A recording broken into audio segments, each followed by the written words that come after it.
Hello friends, இந்த வீடியோவில் அடுப்பே பயன்படுத்தாமல் ஒரு சூப்பரான அவல் பாயாசம் எப்படி பண்ணுறதுன்னு தான் இந்த வீடியோவில் பார்க்க போகிறோம். ஸோ வாங்க வீடியோக்குள்ளே போகலாம். அவல் பாயாசம் பண்ணுறதுக்கு 1 கப் அளவுக்கு நான் வெள்ளை அவல் எடுத்திருக்கேன். இதை ஒரு பவுலில் ஆட் பண்ணிக்கலாம். நீங்கள் இது தான் எடுக்கணும் அப்படின்னுலாம் கிடையாது. கெட்டி அவல் இருந்தால் அதை கூட எடுத்துக்கோங்க. இப்போ இதை ஒரு பவுலில் ஆட் பண்ணிடலாம். அடுத்ததாக இதில் தண்ணி ஊற்றிட்டு இதை நம்ம வாஷ் பண்ணிக்க போகிறோம். இந்த அவலை பொறுத்த வரைக்கும் நம்ம வாஷ் பண்ணும்போதே இது பாதி அளவுக்கு நல்லா ஊறிடும். இப்போ இதை ஒரு டைம் நல்லா வாஷ் பண்ணிவிட்டு இதில் இருக்கக்கூடிய தண்ணியை நம்ம ட்ரைன் பண்ணிக்க போகிறோம். தண்ணியை நல்லா ட்ரைன் பண்ணதுக்கப்புறமா இதில் ஒரு 1/4 கப்பு அளவுக்கு மட்டும் நம்ம தண்ணி ஆட் பண்ணிக்கலாம். இப்போ இது நல்லா ஊறட்டும். இதை நம்ம தனியாக எடுத்து வச்சுக்கலாம். அடுத்ததாக ஒரு மிக்ஸி ஜாரில் ஒரு பெரிய வாழைப்பழம் எடுத்து அதை குட்டி குட்டி பீஸாக கட் பண்ணி ஒரு பாதி வாழைப்பழத்தை மட்டும் சேர்த்துக்கலாம். உங்கள்கிட்ட எந்த வாழைப்பழம் இருந்தாலும் பரவாயில்ல, அதை எடுத்துக்கோங்க. இதில் பாதி மட்டும் கட் பண்ணி போட்டு நல்லா ஸ்மூதியாக இதை நம்ம அரைச்சி எடுத்துக்க போகிறோம். இந்த மாதிரி மீதம் இருக்கக்கூடிய பாதி வாழைப்பழத்தை இந்த மாதிரி குட்டி குட்டி பீஸாக நம்ம கட் பண்ணி எடுத்துக்கலாம். இப்போ 5 மினிட்ஸ்க்கு அப்புறம் நம்ம ஊற வச்ச அவலை பார்க்கலாம். பாருங்கள், நல்லா ஊறி வந்திருக்கு. இதை ஒரு டைம் நல்லா கலந்து விட்டுறலாம். நீங்கள் கெட்டி அவல் எடுக்கிறீங்க அப்படின்னா கொஞ்சம் நேரத்துக்கு முன்னாடியே ஊற வச்சுக்கோங்க. இது சட்டுன்னு ஊறிடும். பாருங்கள், நல்லா ஊறி வந்திருக்கு. அடுத்ததாக நம்ம அரைச்சி வச்சுருக்கக்கூடிய பனானா பியூரி அதை இதோட ஆட் பண்ணிக்கலாம். அடுத்ததாக இதில் நம்ம குட்டி குட்டியாக கட் பண்ணி வச்சுருக்கக்கூடிய பனானா அதை இதோட ஆட் பண்ணிக்கலாம்.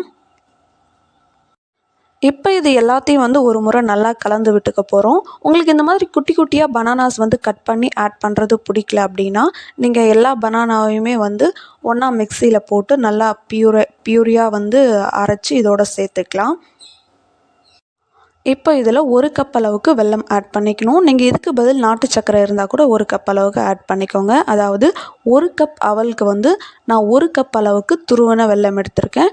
நீங்கள் இதே அளவுக்கு நாட்டு சர்க்கரை இருந்தாலும் எடுத்துக்கலாம். அதாவது எவ்வளோ அவல் எடுத்துக்கிறீங்களோ அதுக்கு ஈக்குவலாக வெல்லமோ இல்லை நாட்டு சர்க்கரையோ எடுத்துக்கோங்க. இப்போ இது வெல்லம் ஆட் பண்ணதுக்கப்புறமா இதை நல்லா கலந்து விட்டுறணும். நீங்கள் நாட்டு சர்க்கரை எடுக்கிறீங்க அப்படிங்கிற பட்சத்தில் அது கொஞ்சம் சீக்கிரமாகவே மெல்ட் ஆகி கரைஞ்சிரும். பட் வெல்லம் அப்படிங்கிறதுனால கொஞ்சம் இது கரையிறதுக்கு டைம் எடுக்கும். இப்போ இதை நம்ம நல்லா கலந்து விட்டுறணும். அடுத்ததாக இதில் ஒரு 1/2 டேபிள் ஸ்பூன் அளவுக்கு ஏலக்காய் தூள் ஆட் பண்ணிக்கலாம். இது கூட கொஞ்சமாக முந்திரி, அதுக்கப்புறம் ட்ரை கிரேப்ஸ் ஆட் பண்ணிக்கலாம். அடுத்ததாக இதில் தேங்காய் பால் ஆட் பண்ணிக்க போகிறோம். அதாவது தேங்காயை நல்லா மிக்சியில் போட்டு அடித்து அதுலேருந்து பால் பிழிஞ்சு எடுப்போம் இல்லையா, அந்த தேங்காய் பால் தான் இது. அதை இதில் ஆட் பண்ணிக்க போகிறோம். தேங்காய் பால் ஆட் பண்ணதுக்கப்புறமா இதை நல்லா ஒரு முறை கலந்து விட்டோம் அப்படின்னா நம்மளுடைய பாயாசம் ரெடி.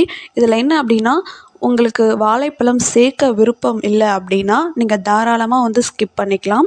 வெறுமனே அவல் நல்லா ஊற வச்சுட்டு அதில் நாட்டு சர்க்கரை ஆட் பண்ணி தேங்காய் பால், கொஞ்சம் dry grapes and nuts add பண்ணி ஏலக்காய் தூள் ஆட் பண்ணி பாயாசம் பண்ணால் கூட இது நல்லா தான் இருக்கும். உங்களுக்கு இந்த வாழைப்பழம் வேண்டாம் அப்படின்னு நினச்சிங்கன்னா நீங்கள் தாராளமாக ஸ்கிப் பண்ணிக்கலாம். இதில் இந்த வாழைப்பழம் நம்ம அரைச்சிட்டு ஆட் பண்ணுறதுனால இந்த பாயாசம் கொஞ்சம் நல்லா க்ரீமியாக இருக்கும். அதே நேரத்தில் கொஞ்சம் நம்ம வாழைப்பழம் கட் பண்ணி போட்டோம் அப்படின்னா நம்ம சாப்பிட்றப்போ கொஞ்சம் நல்லாயிருக்கும் அப்படின்றதுக்காக தான் ஆட் பண்ணியிருக்கோம். இது ஃபுல்லாகவுமே ஆப்ஷனல். வேணாம் அப்படின்னா தாராளமாகவே ஸ்கிப் பண்ணிக்கலாம். வாழைப்பழம் ஆட் பண்ணலாம் அப்படின்னா கொஞ்சம் லிக்விடாக இருக்கிற மாதிரி இருக்கும் இந்த பாயாசம். மற்றபடி சூப்பராக தான் இருக்கும். அவ்வளோதான், நம்மளுடைய அடுப்பில்லாத அவல் பாயாசம் சூப்பராக ரெடி ஆயாச்சு. நீங்களும் இதே மாதிரி செஞ்சு பார்த்துட்டு எப்படி இருந்துச்சுன்னு கமெண்ட்டில் சொல்லுங்கள். வேறு ஒரு வீடியோவில் பார்க்கலாம். பாய்.